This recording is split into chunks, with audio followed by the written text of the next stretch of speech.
વડોદરામાં ભુવા પાસે દાણા જોડાવી ચોરી કરવા નીકળતા બે રેઢા ચોર ઝડપાયા છે. તો આ ચોરોએ વડોદરા, અમદાવાદ, રાજકોટ, ખેડા, આણંદ, દિલ્હીમાં તરખાટ મચાવ્યો હતો.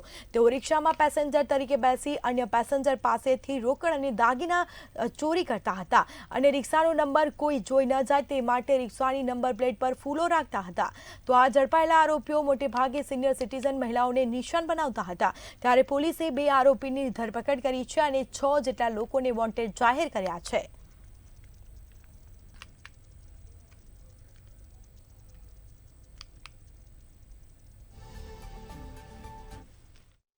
તાજેતરમાં ક્રાઇમ બ્રાન્ચ દ્વારા બે ઇસમોને એક રિક્ષા સાથે પકડવામાં આવેલા છે અને વધુ વિગતમાં એ આખી એક ગેંગ છે અને સંયુક્ત રીતે ભેગા મળીને એ પ્રકારની એમાંથી ગુનો કરે છે કે રિક્ષામાં પેસેન્જર તરીકે મહિલાઓને બેસાડે છે અને મહિલાઓ પાસે જે ગળામાં મંગળસૂત્ર, ચેન વગેરે જે કે ઘરેણાં પહેર્યા હોય એ ઘરેણાઓ તેઓ એમની પાસેથી ચોરી લે છે અને આગળ જતાં એ મહિલાઓને આગળ એકલા ઉતારી દે છે.